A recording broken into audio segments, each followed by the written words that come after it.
بخشنده مهربان، السلام علیکم و رحمت الله و برکاته.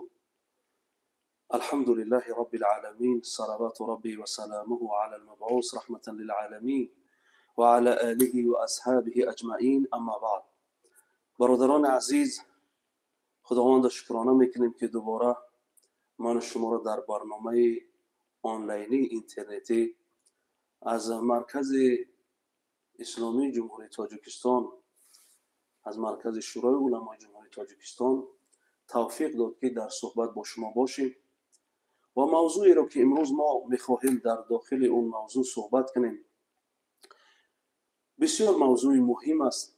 موضوعی هست که امروز بعضی ها در این موضوع نادیدگی میگیرند، خصوصا بعضی از جوان ها این چیز را نادیده میگیرند.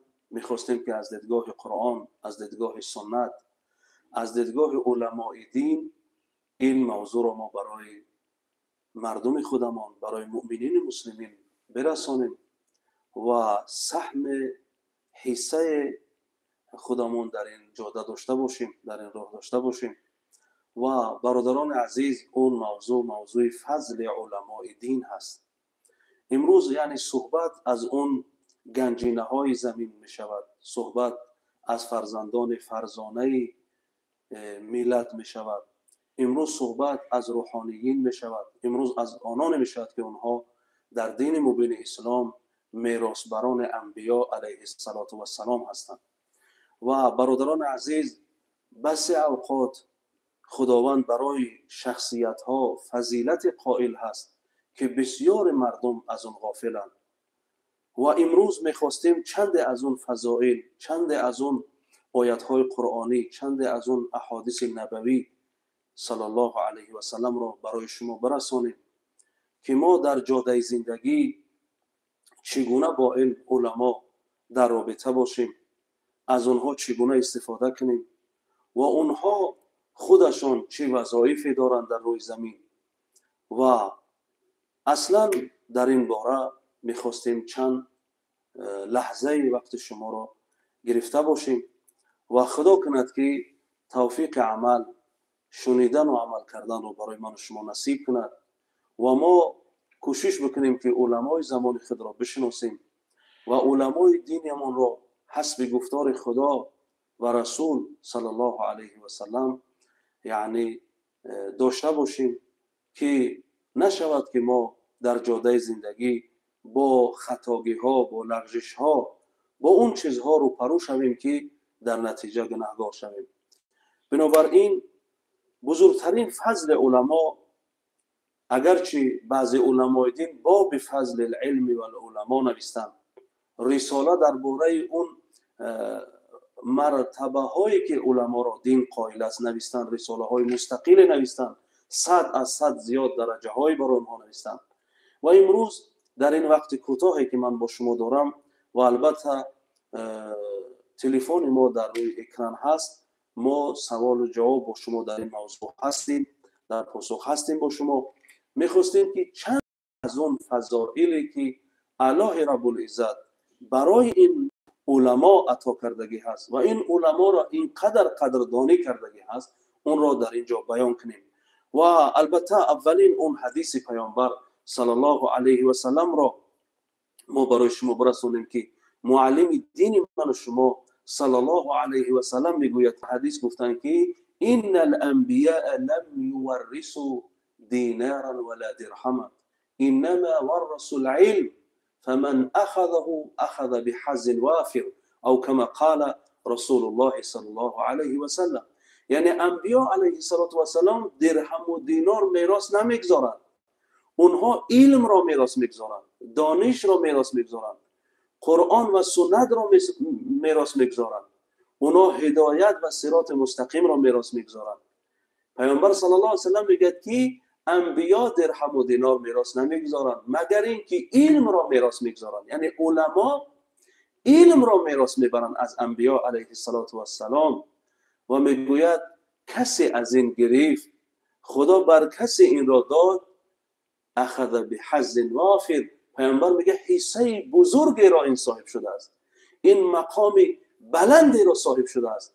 بنابراین در جای دیگر پیامبر اسلام صلی الله علیه و سلم میگوید که ما یرید الله به خیرا یفقهه فی الدین، کسی را الله تعالی در اون انسان اراده خیر و نیکی کرده است او را فهم در دین عطا میکند، اون را فقه و عالم در دین قرار میدهد و این خیر از جانب الله تعالی است.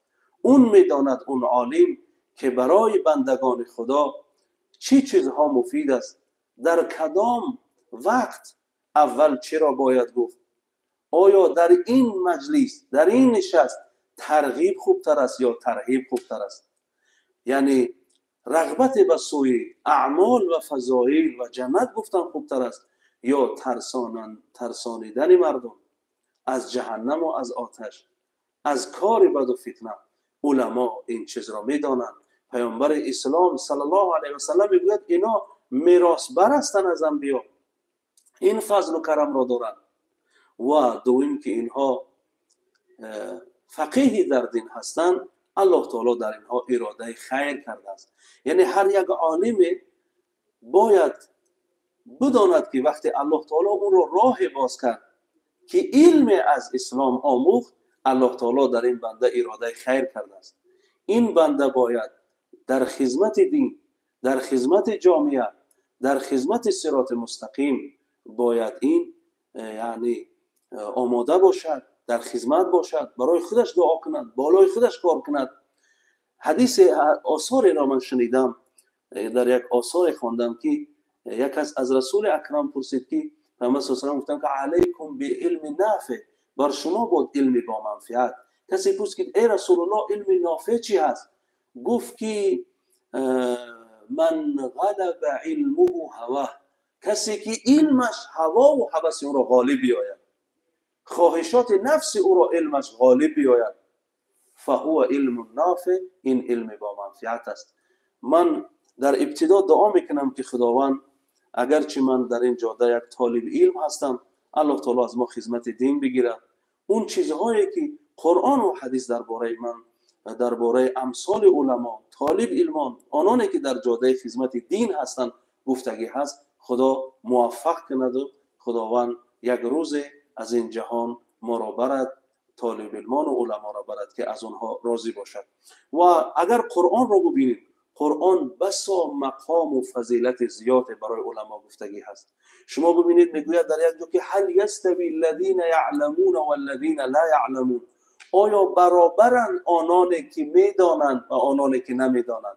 یعنی اینجا استفهام به معنای استخبار هست، یعنی اینها هرگز برابر نیستند. علما با عوام برابر نیستند. حدیثی هست در این باره، میگد که تستغفر له من فی السماء والارض یدعون له، یعنی استغفار میکنند، دعا میکنند آنانی که در آسمان و زمین هست. حتی نملة فی جحرها، حتی مرچه خردترین حیوانی که در خانه خودش هست، اون برای اهل علم، برای طالبان علم دعا میکنند. الحوت فی البحر، بزرگترین حیوان بحری دریا حوت، یستغفر للعالم، طلب مغفرت میکند برای عالم، دعا میکند برای عالم. یعنی ملائکه ها در آسمان ها، حتی خردترین حیوان روی زمین در خشکی ها، بزرگترین حیوان بحر و آبی برای عالم دین طلب مغفرت و دعا میکند. این مقام را خداوند برای اونها عطا کرده است. میگوید آنان میدانند و آنان نمیدانند، نزد من پروردگار اینا برابر نیستند. در یک جای دیگه میگوید که انما یخشی الله من عباده العلماء، از میان بندگان من علما از من میترسند. یعنی آنانی که خدا را معرفت دارند، عظمت و جلال و سمیع و بصیر بودن خدا را میدانند که اون شنوا و بینا است، اون یعلم ما فی صدور هست، دلها را میداند. اینها این علم و معرفت را دارند. از میان بندگان من اینها از من زیادتر و بیشتر میترسند، چون که معرفت حقیقت ذات پاک من را میشناسند. و از این بزرگتر در قرآن بسا مقام برای علما هست. علما میگویند استشهد الله باعظم المشهود، یعنی خداوند علما را یعنی شاهد گرفته است به اعظم مشهود، یعنی اون توحید است. خدا در قرآن میگوید که شهید الله انه لا اله الا هو والملائکه و اولو العلم، یعنی بر توحید و یگانگی خود الله میگوید من شاهدم و ملائکه های من شاهدن و اولو العلم قائما بالقسط، و اون علمایی که در صراط مستقیم راستن و اون علمایی که تقوا و عدالت دارن و اون علمایی که به علم و معرفت داشتهشون قائمن. یعنی الله تعالی بزرگترین عظمت و جلال خداوند این هست که برای بندگانش در روی زمین اعلام کند که اون تنها هست، اون احد الصمد هست، اون اول و آخر هست. میگوید من ذات الله شاهدم و الملائکه و ملائکه ها شاهدن و اولو العلم و عالمان دین شاهدن بر اعظم مشهود، یعنی بر توحید، بر لا اله الا الله، بر این که الله رب العزت احد الصمد هست، تنها و بی نیاز است. و این از این دیگر بزرگی می شود. در جای دیگر قرآن میگوید یرفع الله الذین آمنوا منکم والذین اوتوا العلم درجات. میگه الله تعالی یرفع الله الذین آمنوا منکم، از میان قوم، از میان بندگانش آنان ایمان دارند اونها را فضیلت داده است. والذین اوتوا العلم درجات، اما از میان مؤمنین آنان را که علم داده است درجه های زیاد اونها را عطا کرده است، درجه های زیاد برای آنها عطا کرده است. بنابراین برادران عزیز، اگر از قرآن و حدیث ما از صبح تا شام صحبت کنیم فضل علما را، یعنی شاید ما همه اونی که قرآن قائل است، همه اونی که حدیث بیان کرده است، شاید ما همه اون را در بر نگیریم، همه اون را وقت نیابیم. اما برادر شاید در تماس بودن که من خواستم که این آیت را کامل بکنم، بعدا در پاسخ برادران باشیم. میتوانم که الان در تماس شوم، ما در پاسخ با شما هستیم ان شاء الله. و باز برای این فرزانه ها، این فرزندان این ملت، برای این روحانیینی که در صراط مستقیم نشستن و مردم را به سوی هدایت، به سوی کامیابی دعوت میکنن، در برای اینها صحبت کنیم. و اگر قصه های و مهنت های در برای این علما هست، اگر ما صحبت کنیم سالها در کار است که فضل و کرم اینها را بیان کنیم. در جاده علم چگونه اینها زحمت کشیدن.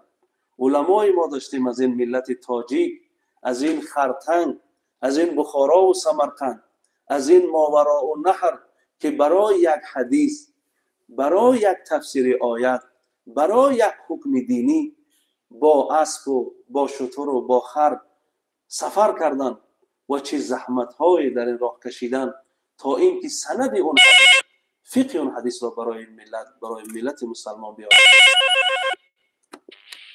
السلام علیکم و رحمت الله و برکاته. و علیکم السلام و رحمت الله و برکاته. دنبال عزیز خوب هستین؟ اینجا سلامتتون خوبه؟ شکر خدا، ما شما را گوش میکنیم. شما در برنامه آنلاینی هستید برادر. بله، یک سوال داشتم برای همین ما از دهات زنگ میزنیم برای مثال همون مناسبتی ما با همون امام محله که با دانشمندایی که در همون محله ما هستن، ما باید چه مثلا معامله کنیم که در حق ما دعای خوب نکنن اونا؟ سلامت باشید. باز یک سوال دیگر باشد. خب سلامت باشید. سلامت باشید. ما در پاسخ با شما هستیم.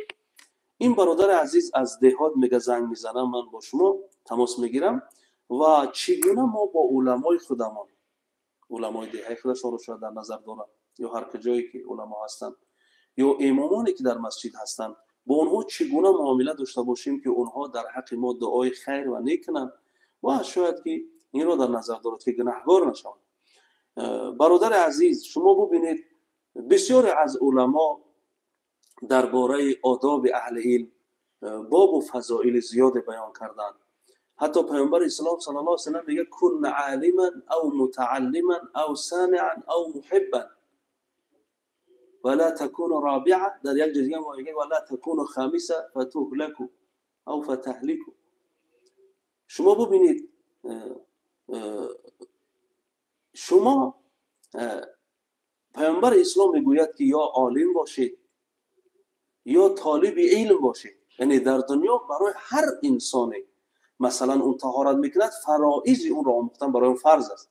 نماز میخواند، فرائض نماز را آموختن برای اون فرض است. اگرچه طلب علم فرض کفایه هست، اما اون ایمان و عقیده و بعضی مسائل دینی برای هر بنده مؤمن فرض عین است که اینها را داشته باشد تا یه حد. برای همین 5 رکن اسلام را آموختن فرض عین است برای مسلمان ها، برای مؤمن ها. و شما ببینید میگوید که یا عالم باش یا طالب علم باش، چیزی از اونها بیاموز یا گوش بکن از اونها. هر چی که در کجای می نشینی مستمعا گوش بکن از اینها، چیزی بگید برای خودت. او محبا، یا اینها را دوست بدار، چون که اینها خادمان دینند، اینا اهل علم هستند، وارثان انبیا هستند و اینها مردم رو به سوی راه راست دعوت میکنن. تو اینها رو دوست داشته باش. از پنجم یا از چهارم نباش که هلاک میشوی. یعنی تو عالم نیستی، طالب علم نیستی، گوش هم نمیکنی. بعضیا هستن در محفل علما که اغوا میدازن، فتنه میدازن که حق را مردم نفهمند، گوش نمیکنی. یا اینکه محب نیستی، دوست هم نمیداری اینها. میگه در این نتیجه پیامبر عیسی صلی الله علیه و آله میگه در این حدیث که در نتیجه شما هلاک میشوید. و ابن عساکر از یک علما هست میگوید که لحوم العلماء مسمومتون، گوشت علما زهرآلود است. میگه یعنی کار نکنید که علما را برانجامید، کار نکنید در عرض آبروی علما سخن کنید در حالی که شما خودتان حق نباشید، در حالی که اون عالمی با تقوا است، عالم ربانی هست، عالم خدا ترس است، مردم را از دین خدا به راه راست منفعتش در جامعه میرسد. شما نکنید بگه این کار را. اگر اونها را برانجانید گوشت اونها زهرآلودند. میگه ابتلاه الله قبل موته بموت القلب. در دوامش میگوید ابن عساکر که پیش از مرگش خداوند این را به مرگ قلب گرفتار میکند. یعنی در قلب انسان یک چشمی است که اون صراط مستقیم را میبیند، اون حق را از باطل میبیند. ما حق علی صدرک در حدیث میاد، اون تمیز میکند که چی گناه است و چی ثواب است. ابن عساکر میگوید در نتیجه به حرمتی کردن و اخلاق بد رفتاری کردن با علما پیش از مرگتان شما با مرگ قلب گرفتار میشوید. شما دیگر راه راست را نمیبینید و در نتیجه اگر انسان با اهل علم به خاطر علم دین که اون عالم دین هست، اون عالم حدیث هست، اون فقیه هست، به این خاطر دشمنی میکند، در نتیجه انسان از ملت اسلام هم شاید بیرون میشود. اگر شخصا با اون بدی دارد، اون رو که ما گفتیم نباید انسان با انسان کینه‌گیر باشد، در جنگ و جدال باشد و خصوصا با علمای دین رو احترام شد. البته جنبه سوال دیگر این بود که چگونه معامله کنیم. شما هر وقتی که فرصت یافتید مسائل تربیه فرزندانتان رو، مسائل عقیده خودتان و مؤمن مسلمان از اونها بپرسید، دعای اونها را داشته باشید. الو سلام علیکم و رحمت الله. الو و علیکم السلام و رحمت الله. و علیکم السلام. باید جمله به همین سوال جواب میداده. محبت داشتن و علم و اهل علم چی پاداش داره؟ سلامت باشین برادر عزیز. باز چی سوال دارین؟ همین یک سوال دارم. سلامت باشید برادر عزیز. برادر سوال میکند که محبت داشتن با اهل علم چی پاداشی دارد. ما پیشم با همین صحبت کردیم که شما ببینید اهل علم، علما به مانند بحر آبی هستند، به مانند نهر آبی هستند. هر درختی که نزدیکتر با همون آب هست، شما ببینید اون درخت سالم است، اون سرسبز است، اون میوه خوب دارد. و درختی که دور از این چیزها هست، ببینید که یعنی در نتیجه شاخ خوبی ندارد، برگ سبزی ندارد. برای همین یکی از فضل و پاداش برای شما همین است که شما با علما محبت میکنید، با علما می نشینید، میخیزید، با علما نزدیک میشوید، شما در نتیجه در زندگیتان میسبزید، در زندگی مؤمنی و مسلمانیتان پیشروی میکنید. شما میتوانید که حق را از باطل، عدالت را از ظلم، حرام را از حلال تمیز کنید.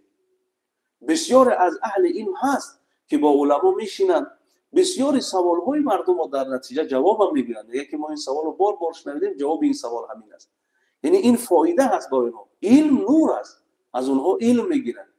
و هر کس با هر قوم، با هر کس جماعت نشست خیز میکند، با اونها حشر میشود. این حدیث پیامبر صلی الله علیه و سلم هست. و از این پاداش بزرگ میشود که شما با عالمان در روز قیامت حشر شوید، با اونهایی که شما با اونها محبت داشتید در اونها با اونها حشر شوید. و علما اونها میراثبران انبیا علیه السلام هستند. این بسا فضل و کمال بلندی برای انسان است. و اون چی که من میخواستم برای برادران و خواهرانم برسونم در این برنامه این بود که بسیاری مردم ما از علما کم استفاده میکنند. معنای محبت داشتن با اهل علم همین است که ملت ما مؤمن مسلمانی که در جهان هستند، هر کسی با اونها مهمان نشد یک دسترخوان خوب، یک چای برای اون دارد. همه جای نوش نعمت هست، در خانه اون عالم، اون داملا هم هست. شما از اون علم بگیرید، هر جا نشستید مسائل بفهمید از اونها. بله، سلام علیکم و رحمت الله و برکاته. الو، سلام علیکم و رحمت الله و برکاته. اکای داملا صدا خوبه؟ شکر خدا، شما را گوش میکنم.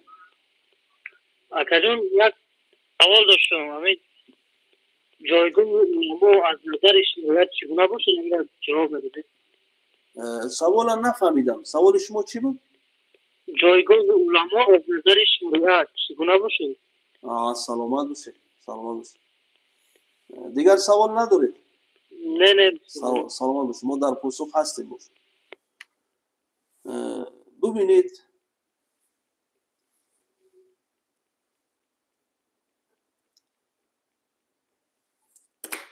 جایگاه اهل علم، من یک بار دیگه در برنامه گفته بودم، بعضی برادرها از اول دنبال نمیکنند برنامه ما رو. بعضی سوال هایی که اینا میکنن پاسخ اینها گذشتگی هست.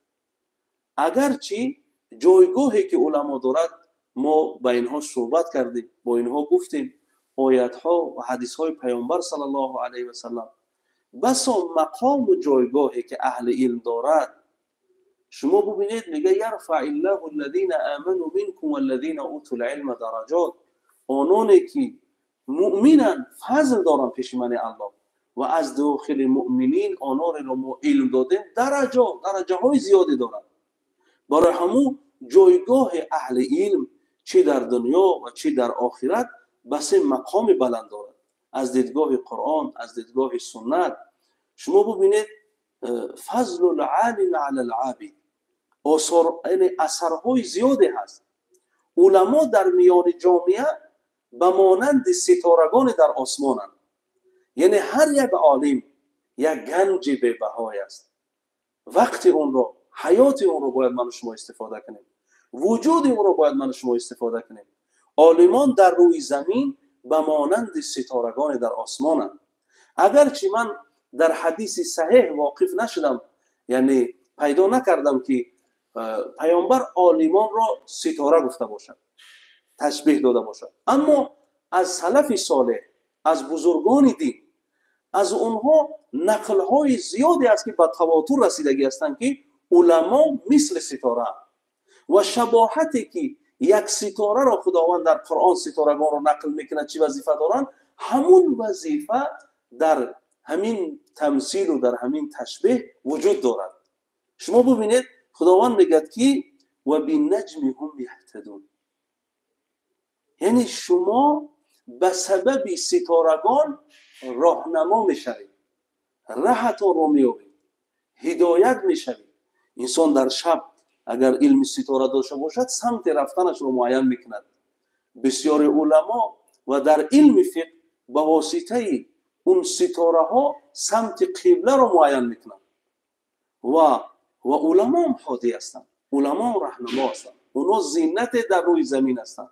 همچنین که و زینا السماء الدنیا بمصابیح و جعلناها رجوما للشیاطین در سوره ملک خداوند میگوید که ما آسمان را زینت دادیم، جمال دادیم به سبب ستارگان. یعنی ستارگان زینت و جمال آسمانند، علماء دین جمال و زیبایی دنیا هستند، زینت این مردم هستند. تا روز اونها هستند اونها امیر و امان این امت هستند. البته علمایی که در دین خدا صادقند، از برای خدمت دین خواندن، از برای تفقه فی دین خواندن که خودشان فهم دین را حاصل کنند، خودشان حق و باطل و حرام حلال را تمیز کنند و خدمت در این جاده داشته باشند که اونا وارثند. و در دوام این آیت سوره ملک که من خواندم و رجوما للشیاطین میگوید، میگد که این ستارگان آسمان ها سنگ هایی هستند برای شیاطین. وقتی شیطان ها رو برو میشن که وحی را گوش کنند، اون ملائکه های هست مقرب که اون ستارگان رو میگیرن، سنگ پاره ها رو اون شیاطین رو میزنن.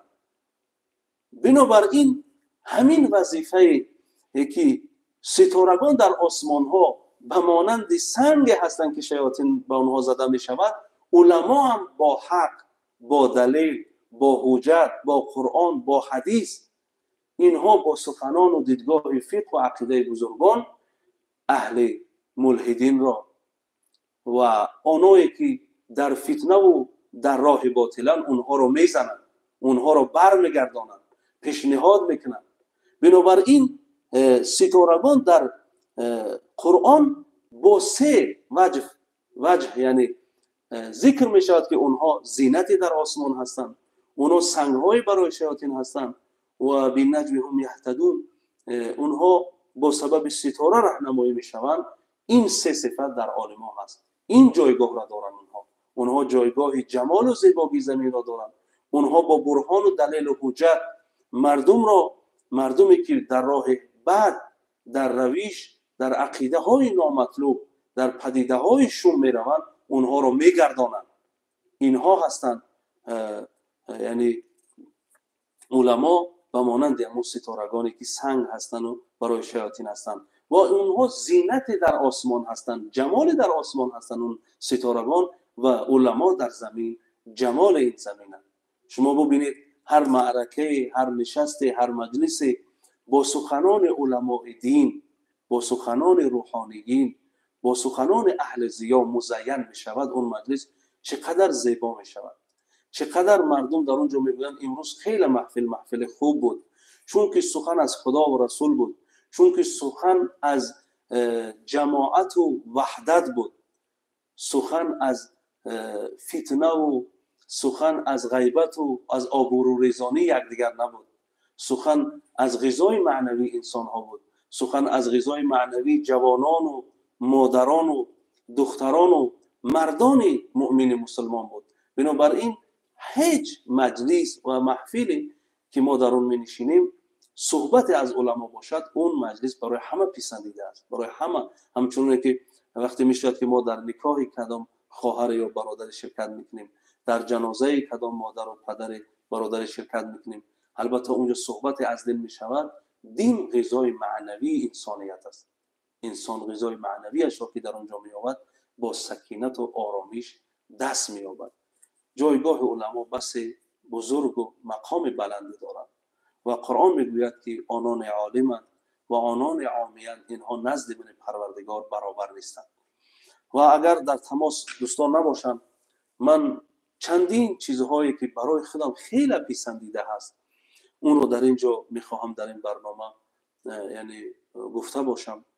یکی از اونها این هست که چیزی که برای یک عالم، چیزی که برای یک دانشمند، چیزی که برای یک متفکری که میخواهد روز و ساعتی که وقت برای خودش داده شدگی هست در این حیات زندگی داشته باشد، مشکل ترین چیز در زندگی اون عالم این هست که عالم تنها بماند. همدرسان او، عالمان زمان او از دنیا بگذرند و اون عالم تنها بماند. این بسا کار مشکل برای یک عالم است. و اون در زمان خودش نیامد اون علمای برجسته، اون علمای صادق، اون علمایی که با علم مزین هستند و در خدمت هستند و خودش را میراث بران انبیا میدانند، بسا برای عالمی که تنها میماند خیلی مشکل است. من در اینجا یک قصه از سفیان ابن عیینه را میخواهم برای شما برسانم که وقتی که اون خواب میبیند که تمام دندانهایش ریختگی هست، اون پیش شیخ خودش میرود، پیش عالم و امام کبیر ابن شهاب الزهری میرود و امام ابن شهاب الزهری را میگوید که این رأیت فی المنام، من در خوابم دیدم که سقطت اسنانی، همه دندانهای من ریخته است. و اون استاد این خواب این را تعبیر میکند و در حقیقت هم این تعبیر واقع، یعنی به وقوع میپیوندد. برای همون علمای دین و پیامبر اسلام صلی الله علیه و آله این را میگوید که اگر انسان خواب خوب دید پیش یک انسان برود که او را تعبیر خوب بکند، عالمی باشد، علم تعبیر را بداند. و اگر خواب بد میبیند، اعوذ بالله من الشیطان الرجیم میگوید با طرف چپ 3 مرتبه توف کند. این کفارت یا خواب بدش است که پسندش نبود و این را با کسی قصه نکند. و این خواب میبیند، میرود نقل میکند، البته این خواب بد نبود، از سفیان ابن عیینه. وقتی که پیش این امام کبیر میرود، پیش این عالم میرود، پیش این شیخش میرود ابن شهاب الزهری، نقل میکند، اون میگوید ستموت اسنان، همه اسنان یعنی همه همسین و سالهای تو میمرند، فتبقى وحیدا، تو تنها میمانی. سفیان ابن عیینه را این تعبیر را میگوید و در حقیقت ابو نعیم در حلیه در کتابش از ابن عباس، از عباس ابن عبدالله ترفقی رحمت الله علیه این را نقل میکند که یعنی عباس ابن عبدالله ترفقی رحمت الله علیه یک روز در مجلس سفیان ابن عیینه رسید. در اینجا ما پاسخ را میگوییم با قصه را. بله، سلام علیکم و رحمت الله و برکاته. بله برادر عزیز. بله، سلام علیکم و رحمت الله و برکاته. و علیکم السلام و رحمت الله و برکاته. حالا سری از سوال رو اجازه می‌خوام. بله گوش میکنم شما. همین طلاق بدتر مثلا هستیم که در اسلام مثلا میگم نفهمونید طلاق بدتر چیه طلاق است؟ سلامت باشید برادر عزیز. ما در برنامه فضیلت علما در آنلاینی اینترنتی هستیم. بهتر میشد که شما آید موضوع سوال میکردید، لیکن شاید شما از موضوع خبر ندارید و برنامه ما را دنبال نمیکنید. ما در پاسخ با این سوال شما هستیم. سلامت باشید. سلامت باشید. بعضی برادران شاید چون که رقمی شورای علما نقطه تیجی هست، شورای علما مرکز اسلامی هستند، این رقم در همین زنگ میزنن، سوالهای روزمره خودشون رو میپرسن. این برادر میگه طلاق بدتر را برای ما میگفته. البته طلاق بدتر هست، این کلمه عربی از بدتر همون کنایه میشود، با این طلاق با این میشود، همون کلمه ای که مرد با همسرش میگوید که سر دادم یا جواب دادم، همون معنای همین بدتر هست. طلاق با این میشود با این کلمه، این لفظ عربی هست. سلامت باشید. قصه در اینجا بود که گفتیم امین عباس ابن عبدالله ترفقی رحمت الله علیه رو نقل میکند ابو نعیم در حلیه که میگه حضرت مجلس سفیان ابن عیینه. امین عبدالله ترفقی رحمت الله علیه میگه من در مجلس سفیان ابن عیینه رسیدم یک روز. ما از همه یعنی دولت ها بودیم در درس سفیان ابن عیینه، از یک عالمان بزرگی تابعین هست و میگوید ما در اینجا شرکت کردیم، از علمای تبع تابعین هست. میگوید ما در اینجا شرکت کردیم و اون از ما میپرسید که آیا از شما کسی از مصر هست؟ میگفتیم بله. میگفت که ماذا فعل لیث بن سعد عالم کبیره از همنشینای امام مالک رحمت الله علیه، اون چه کار میکند حاضرا؟ اینا گفتن مات این مرد است، هو مات، این از دنیا گذشته است. میگه آه میکشید. میگو آیا از شما از رمله کسی هست؟ میگفتن بله. میگفت که زمره ابن ربیعه زمورت ابن ربیع، یعنی از همدرسان همسین و سالان از علمای زمانش، اون چی کار میکند؟ گفتن و هو قدمت، اونم از دنیا گذشت. میگه آه کشید. آیا گفت در از اهل هیمس کسی از این طالبا هست، از این طالب علما هست؟ بله کسی دست بالا میکرد. گفت بله. گفت بقیه، یعنی بقیه ابن الولید هست. اون گفت که اون از دنیا گذشت، مرد. آهی میکشید، میگفت خدا اینها را رحمت کند. اویا میگفت از دمشق کسی هست در این محفل، در این درس؟ کسی دستش را بالا میکرد، میگفت بله من از دمشقم. میگفت که ولید ابن مسلم، اون عالمی برجسته، اون هم سبق و هم درسی سفیان بن عیینه، آیا اون کس هست؟ میگفت که نه، اون از دنیا گذشت. این آه میکشید. وقتی که اویا گفت ای قیصریه، کسی از این شهر هست؟ میگه کسی دستش را بالا کرد، گفت بله من از اونجا هستم. گفت محمد ابن یوسف الفریابی رحمت الله علیه، محمد ابن یوسف الفریابی، اویا این هست؟ میگفت که نه، این از دنیا گذشت. این آه سرد کشید و فبک سفیان بن عیینه گریه کرد. گریستن این عالم از این که علمای زمان خودش، هم سبقان عالمان برجسته زمان خودش از دنیا گذشته بودن. همه این علما، لیث ابن سعد، زمره ابن ربیع، بقی ابن الولید، ولید ابن مسلم، محمد ابن یوسف الفریابی، اینا گذشته بودن. این گریه کرد و در نتیجه گریه کردنش گفت که بسا برای یک عالم این مسئله اینقدر مشکل است که خودش تنها بماند، علما از دنیا بگذرد.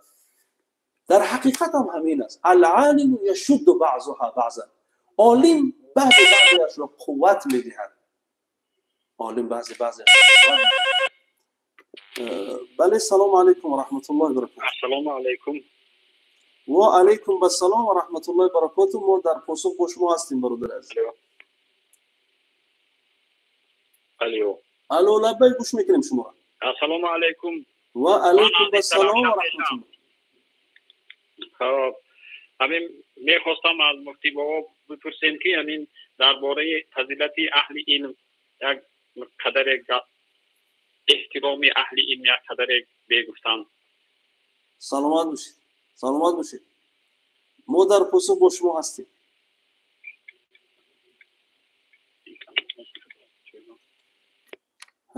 این برادر عزیز باز همون سوال ها کم ترک من فکر میکنم در این برنامه تکراری شده. میگه از علم رو گپ زنید، ما ان شاء الله در پاسخ با این سوال هستیم. بله، سلام علیکم و رحمت الله و برکاته. الو، سلام علیکم و رحمت الله و برکاته. و علیکم السلام. استاد دست سوال داشتم. بله، گوش میکنم شما. همین به حرمتی باید علوم از نظر شریعت کدام اندازه گفت کردن می شود؟ سلامت باشید، سلامت باشید. ما در پاسخ با شما هستیم.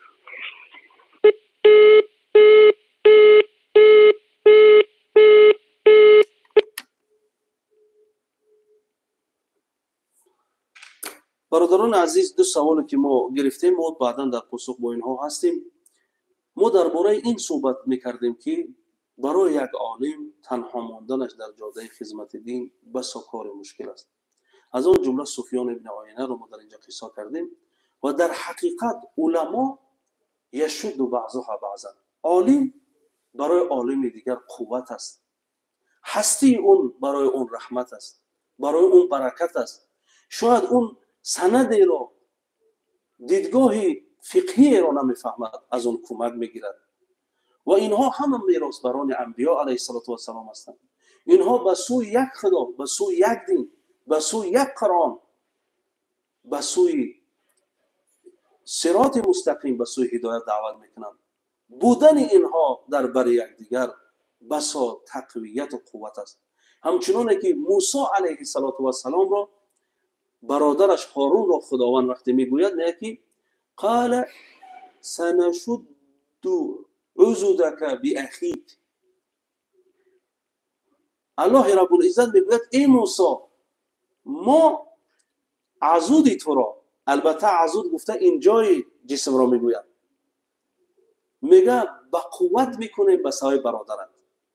یعنی در جاده خدمت و دعوت موسی علیه السلام، البته این طلب موسی هم بود، ما قوت میدهیم در این راه به سبب برادرم بودن عالم و گرد و برادر. این بسا کاری بزرگ است. بله، سلام علیکم و رحمت الله و برکاته. علیکم السلام.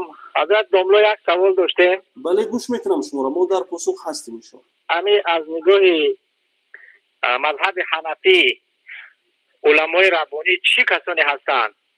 سلامت باشید. سلامت باشید. یک جهان تشکر استاد جان. رحمت. سلام. سلامت. شما ببینید ما در اینجا آیات و احادیثی را بیان کردیم که قرآن و حدیث برای علما فضل قائلند، اما از دیدگاه مذهبی، از دیدگاه بزرگانی که در مذهب من شما بیان میکنن، یعنی شروطی که بیان میکنن این است که عالم بعضی وقت میشود که شروط هایی که در اون وجود داشته باشد نشانه عالم ربانی بودن اون باشد.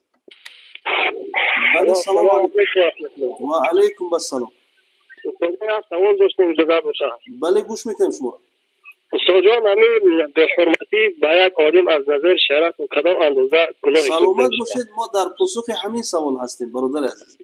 اگر شما در آنلاینی ما را دیده باشید الله برکت. سلامت باشید.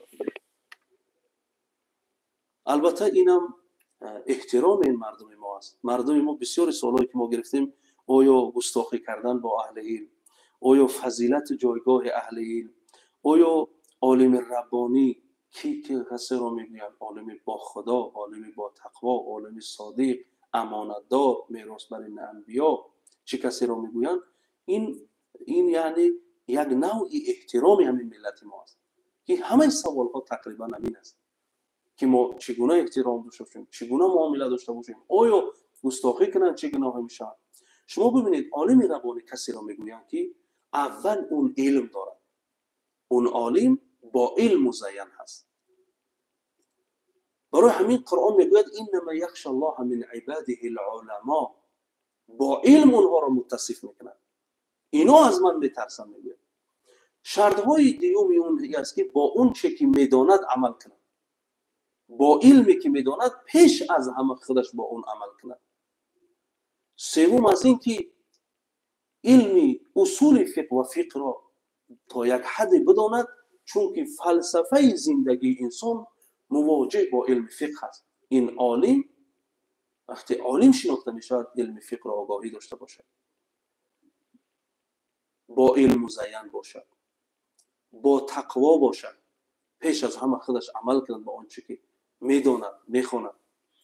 سوم در آثار من نقل کردم علم نافع زمان در عالم دیده میشد که غلب علم و هوا، علمش هوا و هوس او را غالب بیاید، یعنی علمش او را باز بدارد از راه بد. اون انسان نیکو باشد، اون از خودش بگذرد تا به دیگرها خدمت کند. این رو میگن این عالم ربانی هست. میشاید یک انسان عالم باشد، میشاید فقیه باشد، میشاید مفتی باشد، میشاید قاضی باشد، اینها هم دیده میشد در عالم ربانی. اما در اسلام بالاترین مقام قاضی هست. مفتی و قاضی هر دو اینها یک هستند. هر دو اینها تا یک درجه حتی باید علم اجتهاد را داشته باشند، مجتهد باشند تا یک درجه، و همه علوم دینی را داشته باشند. اما مفتی از قاضی فرق میکند که اینم اخبار عن الحکم است، اینم خبر میکند از حکم شرعی، قاضی هم خبر میکند از حکم شرعی. یعنی مفتی بلا الزام، قاضی مع الالزام. یعنی مفتی خبر میکند از حکم فقهی و شرعی، یعنی لازم بلا الزام است، مجبوری نیست، میگوید که فتوای این مسئله همین میشه. اما قاضی وقتی که خبر میکند حکم را مع الالزام است، الزام میکند، مجبور میکند که این کار را بکند، این کار را بکنید. یعنی قاضی بلندترین مقام رو در اسلام دارد. گاهی وقت میشد که یک انسان عالم باشد، فقیه باشد، مفتی باشد، قاضی باشد. گاهی وقت میشد که انسان عالم هست، فقیه، یعنی فقیه هست، مفتی نیست. گاهی وقت میشد که همه اینها جمع شد، اما قاضی باشد همه اینها رو باید باشد. به هر حال برادران عزیز، علمای ربانی شرطش همین است که اون عالم باشد و عامل باشد و علمی داشتهش. بله، سلام علیکم و رحمت الله و برکاته. سلام. و علیکم السلام و رحمت الله و برکاته. مرکز اسلامیه؟ بله، مرکز شورای علمای جمهوری تاجیکستان هست. شما در برنامه آنلاینی اینترنتی هستید در موضوع فضیلت علما. یک سوال داشتم، همین از عالم دین کدام خصلت‌ها را باید داشته باشد؟ برادر عزیز، شاید شما در تماس که شدین آنلاینی را نگاه ندارین. ما همه سوال جواب دادیم. همین سوال ما در پاسخ هستیم با شما. سلامت باشید. برادران عزیز، عالم ربانی، عالم دین، خصلت هایی که در آن باشد باید اون پیش از همه علم داشته باشد، تقوا داشته باشد، با اون علمی داشتهش عمل داشته باشد و اون نگاه بکند که علمش به هوا و هوسش غالب بیاید علمش، و اون مزین باشد با سنت پیامبر صلی الله علیه و سلم. یعنی در رفتار، در گفتار، در نشست. حتی علما از علمای بخارا هستند، علمای دیوبند هندوستان، دیگر علما راه پیامبر یاد میدادند. بله، سلام علیکم و رحمت الله و برکاته. الو، سلام علیکم و رحمت الله و برکاته. حتی علما کوشش میکردند که راهگردی پیامبر اسلام صلی الله علیه و سلم را با طریق سنت یاد بدهند برای مردم. و اگر عالم این چیزها را دارد، علم دارد، با اون علمش عمل میکند، تقوا میکند، علمش به هوا و هوسش غالب میآید و اون سنت های پیغمبر رو در رفتار و گفتار و کردار دارد، این هست اخلاق و عالمی که با این چیزها باید مزین باشد و این هست و این رو میگویند عالم ربانی. و البته خدمت کردن در دین مبین اسلام بسا اوقات هست که برای یک انسان فرض میشود، بعضی وقت واجب میشود، بعضی وقت سنت میشود، بعضی وقت میتواند که توقف کند، بایستد. البته حسب اون که از اون تقاضا میشود و اون وسعت خدمت کردن رو دارد، در اون صورت واجب است که این عالم دین از اون چی که میداند کتمان کردنش برای اون گناهگار میشود و اون چیز را باید برساند. و اگر برادران در پاسخ با سوال و جواب نیستند، من فکر میکنم وقتی ما دارد به آخر میرسد و ما شما را در این موضوع فضیلت علم و فضل علما، البته این گنجینه ها، این دردانه ها، روحانیین، اهل ضیا، باز در برنامه های دیگر با شما هستیم و کوشش میکنیم که با سوال های شما در پاسخ باشیم. خدا کند که صحت و سلامت و زندگی با بندگی داشته باشیم. دعا میکنیم که پروردگار امنیت و ثبات و صلح کشور ما را همیشگی بگرداند. السلام علیکم و رحمت الله و برکاته.